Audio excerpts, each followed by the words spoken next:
The RavenCourt starts. We are on playday number 1. So after all of those pre-season matches, we're finally in the actual tournament. We're going to talk about it in a moment.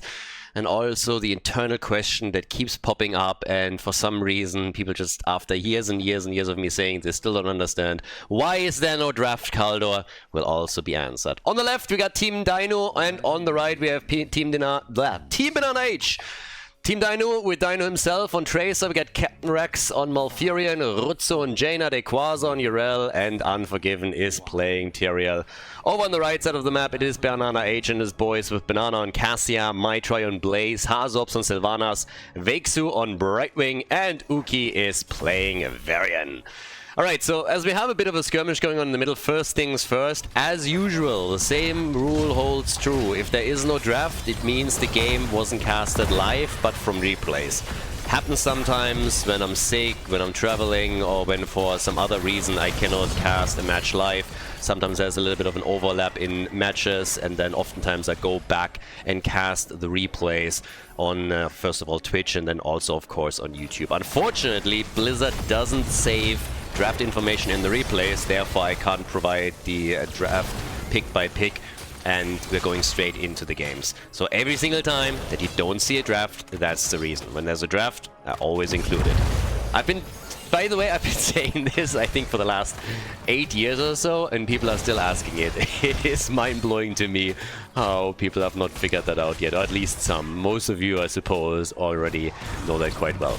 So if you're looking at this and you're not quite sure what exactly changed with the RavenCourt and where exactly we are with this, then again, a quick explanation. So the entire pre-season, the entire preamble where the RavenCourt bot created matches that took roles into account, that used the eternal MMR that the players have with the RavenCourt bot to create those lobbies, all of that happens so that the players can show off their skills a little bit, and so that the captains can then also have an idea of how strong somebody is, how well they work together with somebody, and so on and so forth. Now, after all of that was said and done, the eligible players ended up in the player pool, and the actual team draft happened, where the teams drafted in the snake draft format their lineups, their teams, and now this is the first phase of the actual tournament. So we got 8 teams, and we have a full round robin that is being set up between these teams as the first phase of the tournament. And obviously the team captains is what the tournaments are named after. So in this case, Dino's team is going up against the team of BananaH. And let's just put it like that, at least in the early game, as you could see already, Dino and his boys are doing pretty alright. I mean, they're busting through the wall at the bottom of the map, helped by the pumpkins that they just stole, so they got full control over the bot lane up to now, taking the pumpkin camp away and doing pretty decent work. Haven't seen a kill yet, but when we're talking about early game domination, then I believe it's fair to say that Team Dino is so far doing a pretty good job to push the envelope a little bit and make Team BananaH dance after that tune. Now, with level 4 kicking in, Varian obviously unleashes his full power, so he has Taunt now, which means that things are going to get a lot more interesting from here on out, considering that they can now try and blow some targets up, particularly the Tracer. But Tracer has, as you can see from the composition, the full Triumvirate to her at her service, so it's Tracer, Malfurion for the overheal, and Tyrael for shields, and every other support that he can offer. So it's a pretty nice lineup for Tracer in particular, whereas I'm missing a bit of the burst damage on the side of BananaH's team. They have a follow-up, of course, with Poly, and also an additional tool with Blaze, where they can stun the target further. But when it comes to damage, I would have loved for them to have a bit of burst damage here. Now, the first altar phase is obviously the usual exchange between the top left, top right bell tower, altar. But down here, it's a different story, and first blood is BananaH himself, the captain, destroyed. And now they're looking for a second kill, and Brightwing falls. Was able to still jump out, but deleted either way. And that leaves us now with 2 kills to 0, and Captain Rex locking in an additional altar. 4 more shots are being fired and dropping the red team's score down to 32 points. Alright, nicely done. All the way up at the top, we're now looking at Dequaza. Full level lead, by the way, level 7 already in their hands. Now also access to Swift Retribution, which is going to help the team even more, particularly Tracer here, of course. And I gotta say that even here in this first game of the round robin of the RavenCourt, things are already starting to shape up pretty nicely for Team Dynouh. Or so I thought. Unforgiven gets caught. Still alive though, jumps back into the fight. Not quite sure if that was intentional or not, but he still made it out alive. If he dies there, he can still get some explosion value, I suppose. And of course, he's trying to give the rest of the team the shield. So there's definitely something he can accomplish. Rutsu also dove pretty deep. And I would personally say that Team Dino is definitely one of the favorites when we're talking about the standings. But then if you look over to BananaH, he has a very strong lineup too. I mean, Hazop's over here, the man with the experience, Mr. Old School himself. 3 kills to 0 now though, and up to now Hazo couldn't do as much as he was probably hoping for here. Having Mitra in the side lane, also not a bad choice for them, so quite the solid team that BananaH was able to draft together for himself as well. We have 33 stacks at the 5-minute mark for Cassia, which is pretty good. So BananaH is getting good stacks. Normally an average game, you want to at the 8-minute mark at around 40, so he is absolutely en route to pull that off. But again, on the objective itself, they are struggling a bit. Now, that can always change. There's always been a late game map too, so there's a lot of things that they can pull off in order to reverse things. Quasar's already channeling, and it seems that Dino's just going to try and interrupt a bit, slow all of this down.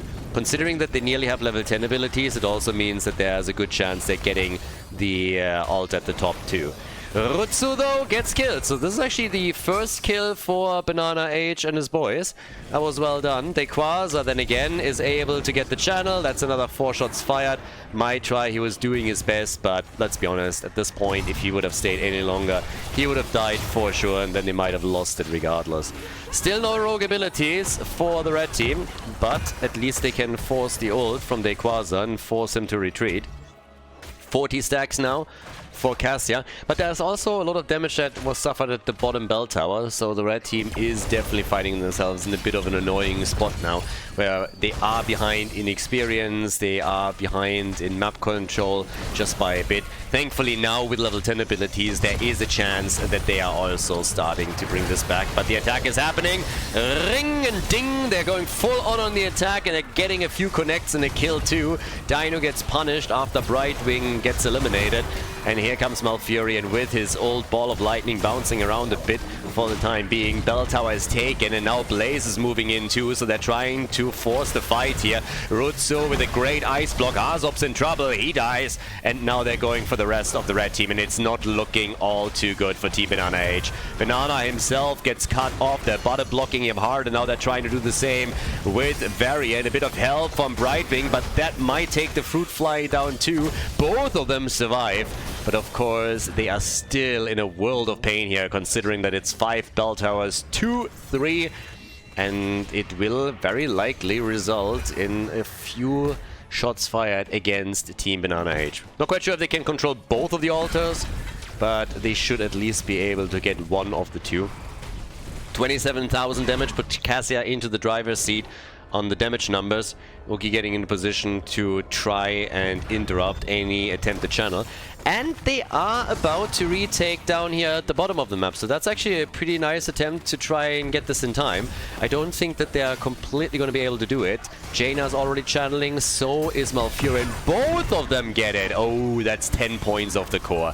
Yeah, that hurts. That's 14 points remaining, and they're not going to be happy about that. Another camp steal attempt as they're going in deep. Ring with big hits, but it is Tyrael that falls. Nice bunker here from Blaze.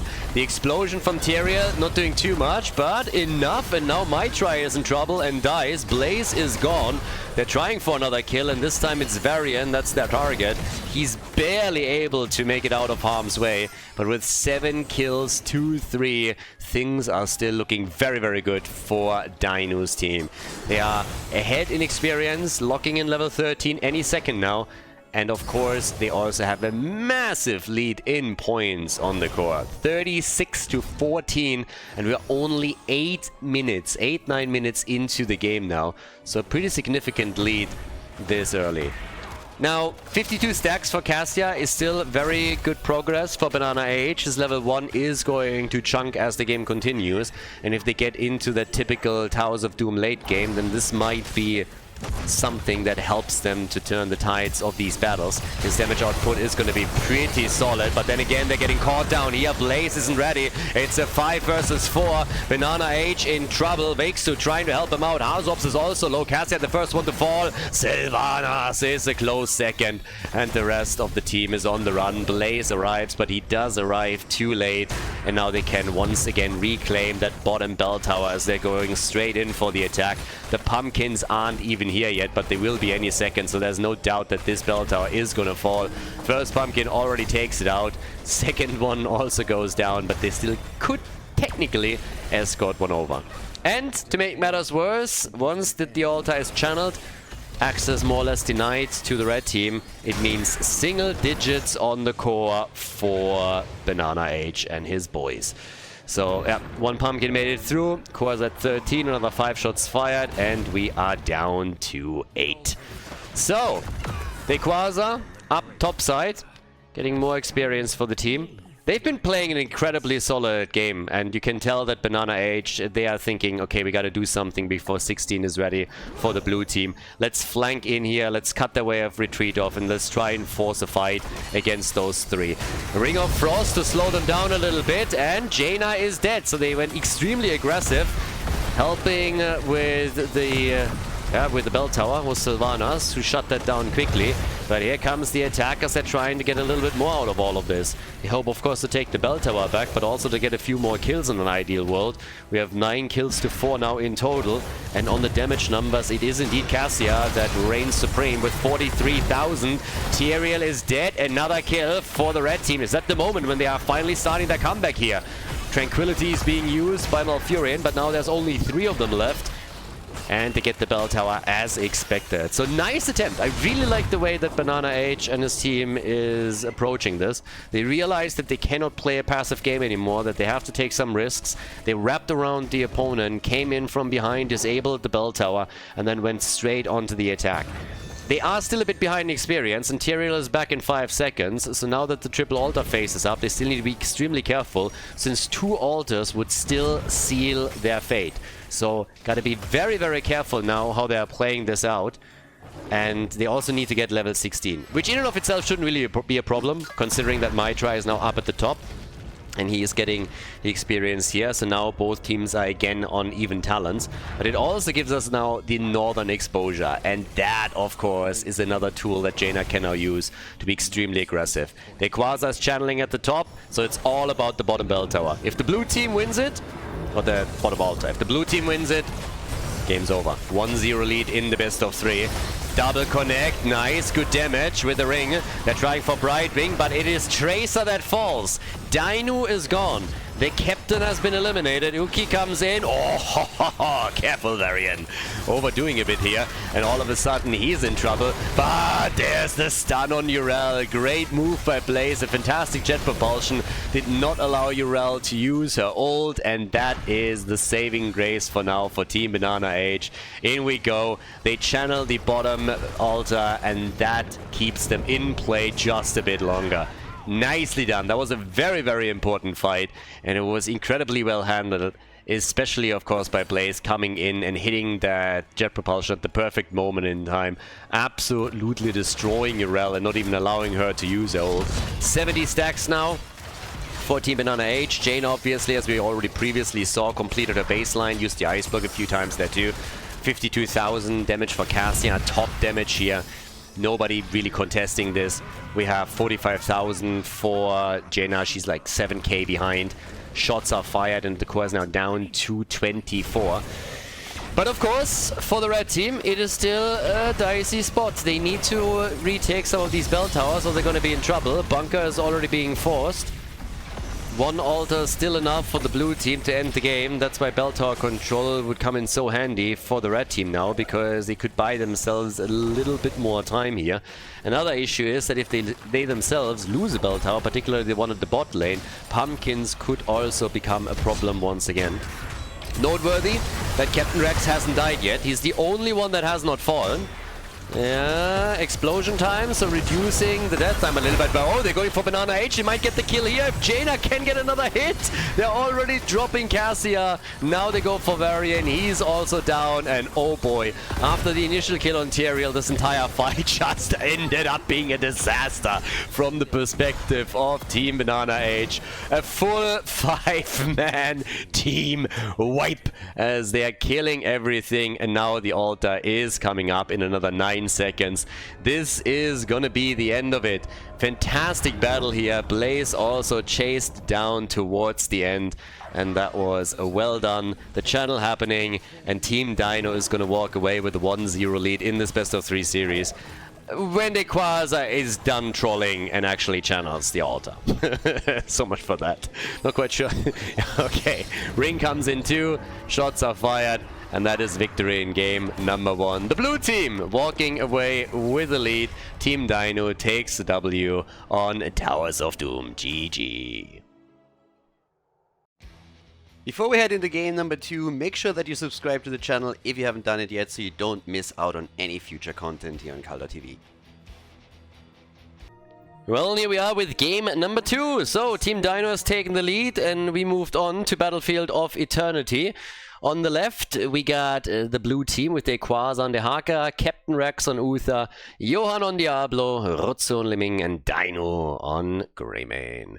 To the right, Team BananaH, ready for a comeback, I hope.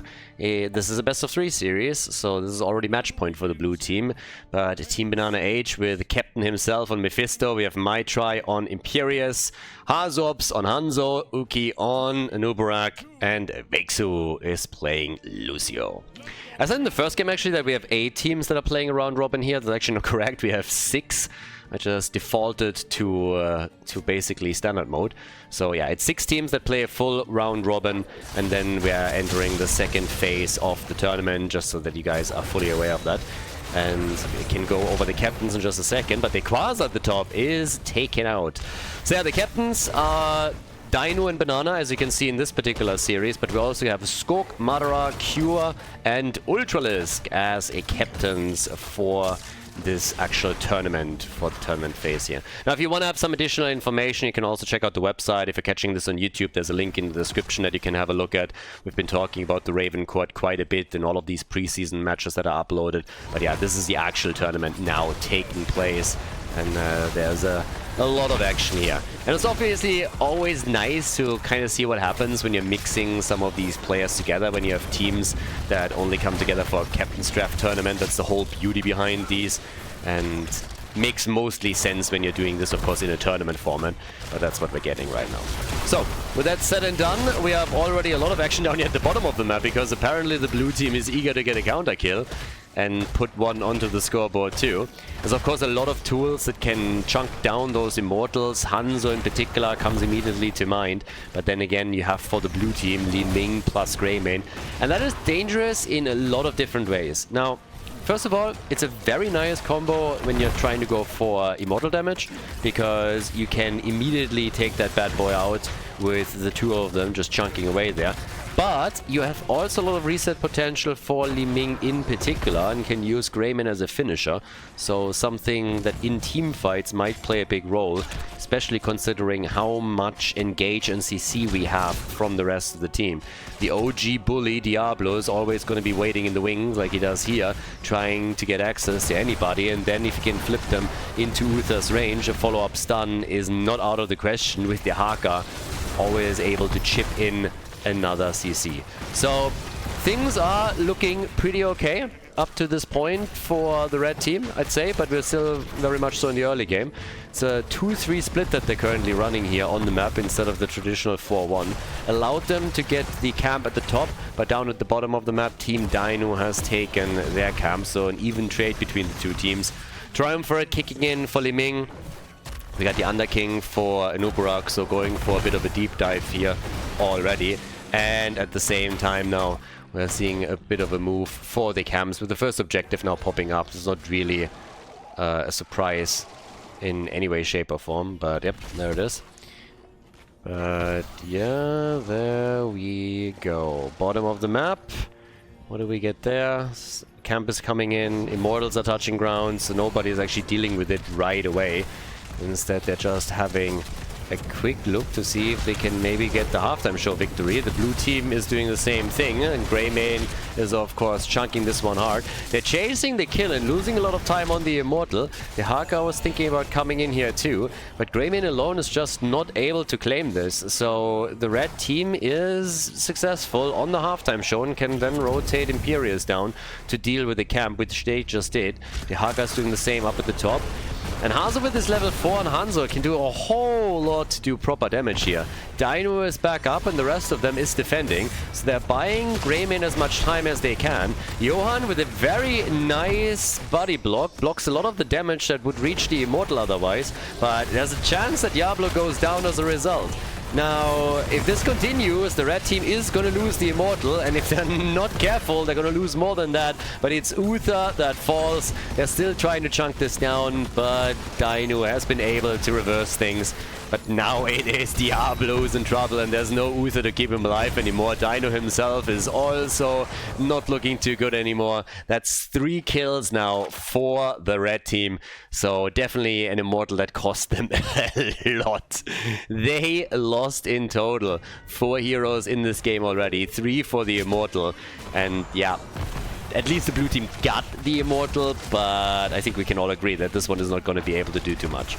Everybody is still dead or barely on the way back from the Nexus, so they made sure that the red team didn't get the objective, but it's still not going to do anything for them. If anything, it surprises me a little bit, honestly, how... I mean, there's only a small gap in experience. So the advantage is very, very small for Team BananaH. And while the Immortal hasn't done a ton of damage, at least they were able to open the wall down at the bottom of the map. And to an extent, of course, the one at the top. So there's that. Been able to do quite a few things. We now have Dequaza taking over again with this global. So both of the walls have at least been damaged. It's not too much, nothing crazy, but it's better than nothing. And considering that they're not too far behind the experience, it's still worth it. But of course, losing 3 heroes as you go for the Immortal still hurts quite a lot. Uki barely makes it out. BananaH is trapped. They get the camp and they're gonna get the kill on Mephisto. Mephisto is gone. Oh, and another attempt to go for a kill with a quick combo from Liming. But Hazu was walking away from that. He definitely knew that something was coming his way there, so it didn't end up just sitting next to the fountain and eating that combo. But as they are pushing at the bot lane now, they can also start to actually damage that fort. And topside, this is where Imperius and the Haka are still locked into a battle. So this is a numbers advantage that Team Dino is running, and they get a kill! Those are the staggered deaths that you would like to avoid if you are on the blue team. Couldn't quite make that happen. So instead what we're seeing is the forward continuously losing hit points. Not a whole lot, but that's the 1/3 of the hit points being removed, maybe a 1/4. So good job. And also closing the gap in experience. Initially it was the red team that, thanks to all of those kills, was a bit ahead, but right now the blue team is slowly starting to take over again. They want to have that 2-0 victory. They want to start into this round robin with a win right away and establish themselves at the top of the standings. If they can pull that off or not, that's a very different question. The Immortal is back up, and so far none of the teams have made a move there, but Greymane is now on duty. Here's the level 10. Yeah, they're still getting some access to this. Imperius gets caught up at the top, so they moved away from the Immortal, but that also allows Team BananaH to chunk this one down by 25%. So Greymane is now again solo on the Immortal.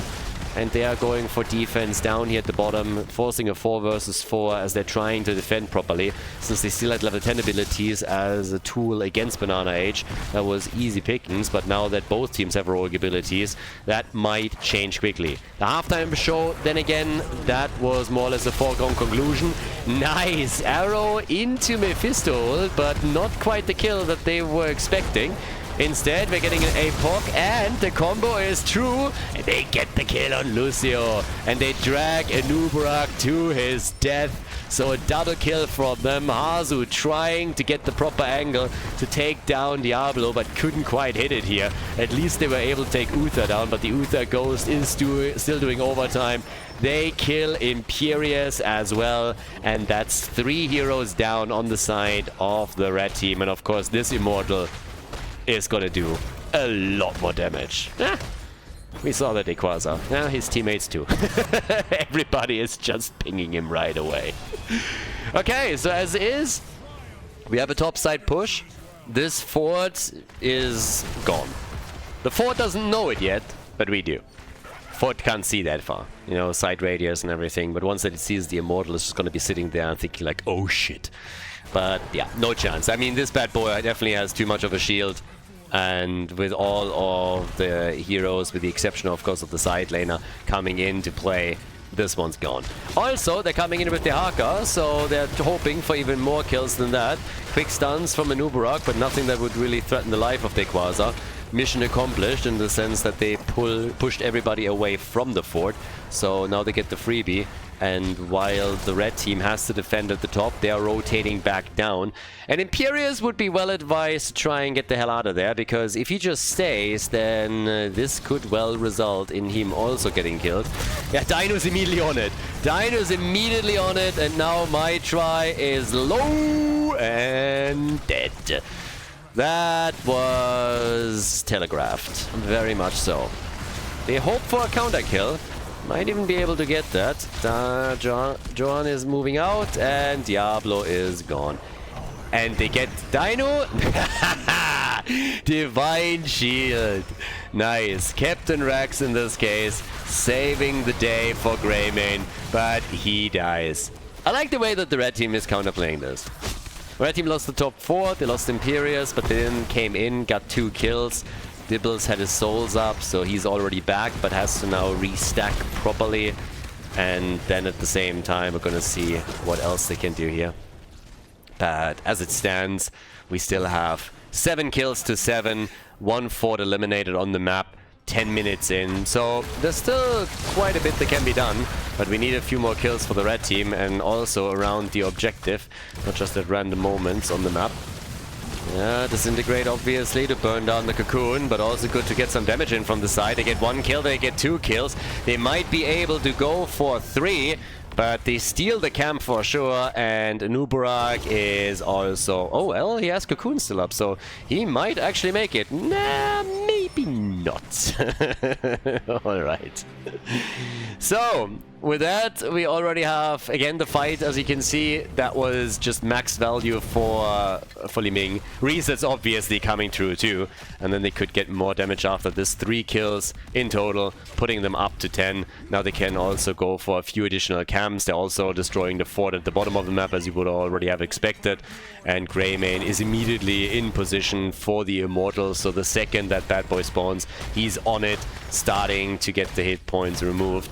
The teams both have level 13 talents, so there's no advantage there. But you can tell that Team BananaH is definitely not aiming to win the halftime show. So this one is taken by Uther in this case. There's still a few camps that can be claimed. The Haka is already dealing with the Shaman at the top fairly easily here, as you can already tell, using also his own camp to take it down as quickly as he can. Another one claimed, and yeah, another issue is that the blue team is now getting a bit closer to level 16 than Team BananaH would probably like, because if the Haka can control the side lane a bit further and they get some experience down at the bottom of the map, all you gotta do in theory is prolong this fight over the objective and you're gonna get a talent advantage. That's pretty significant. So a lot of big advantages for them now that they could play out if they're playing it smart. Now, 2 camps or 2 lanes are being pushed by camps at this point. A lot is happening there just now. But while all of this plays out, the Haka is again at the top lane. Nice burn on this one. Ult from Mephisto, Divine Shield on Uther. This time he doesn't go down just yet. And they go for Imperius, but first it is Diablo that falls. Diablo is gone, so at least they have a numbers advantage, but the camp down here is doing work up at the top. The gate is being destroyed. They're in real trouble, and Dino is pressuring the immortal further. Is also able to escape as the rest of the red team is trying to make a play for him. Now the level 16 talents are in. Bot lane has been defeated, so the camp here has been destroyed, but up at the top it is still going through that wall. And down here they are fighting. They're not giving up on this. They're hoping for resets. They want them. It is... Oh, Li Ming with a kill. The reset.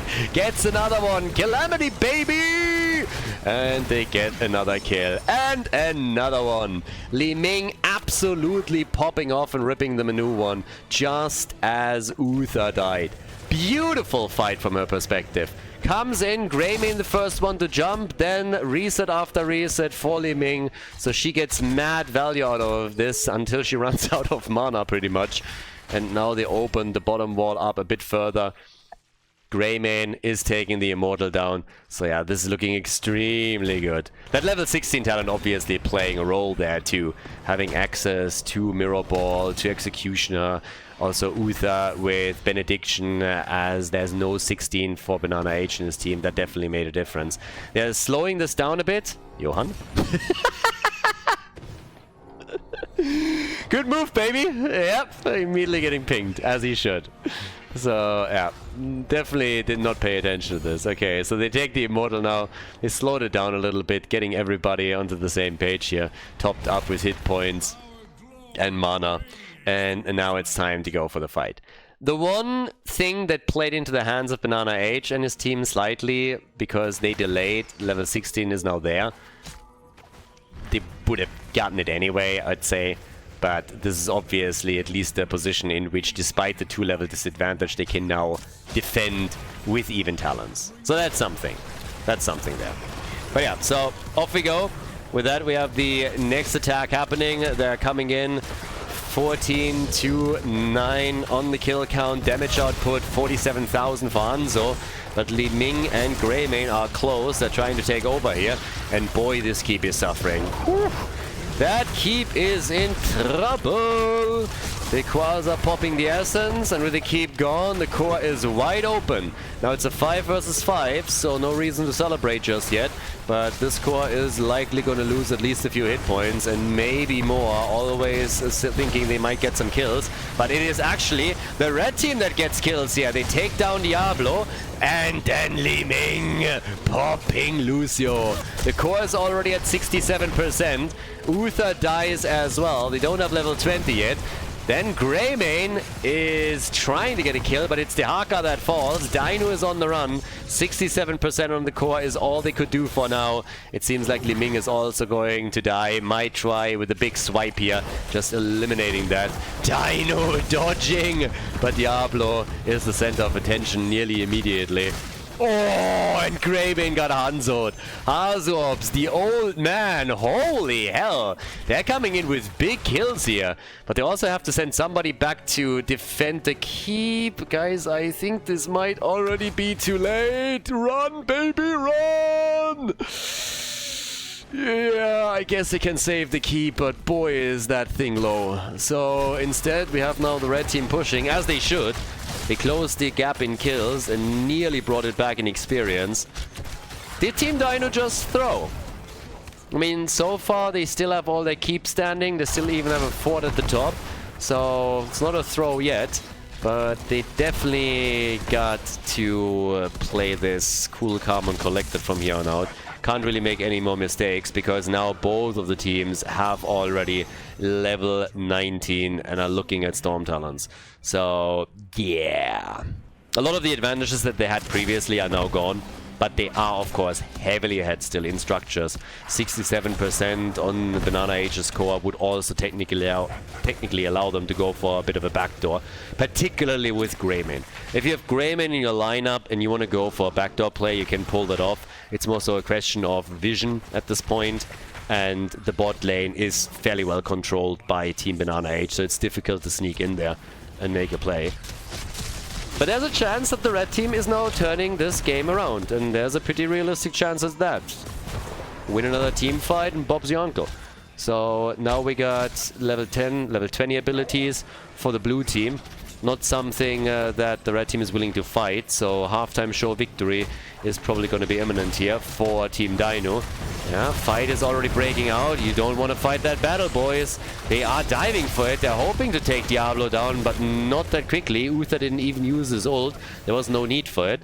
Camp at the top, that could become a problem with the next minion wave, but maybe the minions is taking this one out already.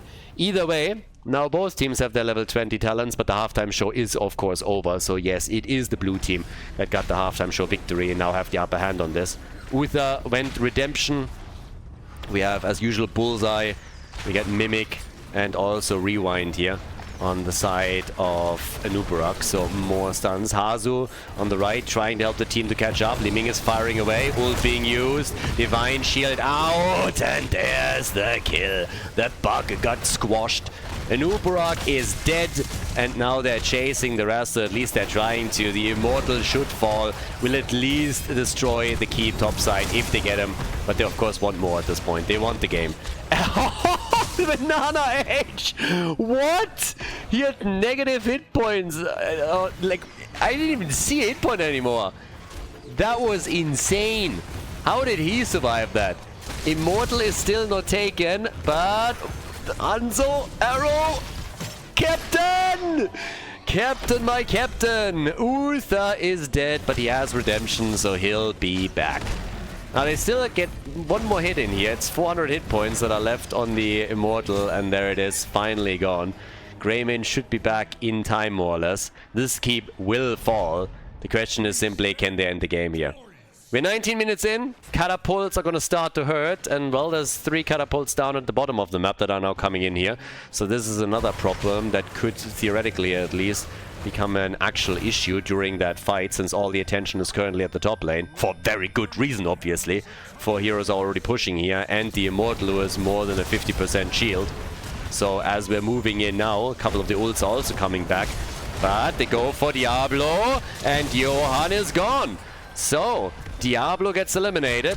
Keep at the top side, nearly destroyed. The Haka has moved down to the bottom of the map to put those catapults that I mentioned a second ago towards the core a little bit faster. Is already working on that shield. Yeah, they're not giving up on this yet, and neither should they, because the Immortal is still marching onto the core. 50% HP, but that shield is getting worked down very, very quickly. They're looking good here, and this might just be the end of the game, or a close defense. The Haka is dead, the core is at 32, 20%! It's at 10! Everybody's dead or dying, but the core is gone. A 2-0 victory for Team Dynouh as they win their first best of 3 in the round robin here at the RavenCourt tournament. GG.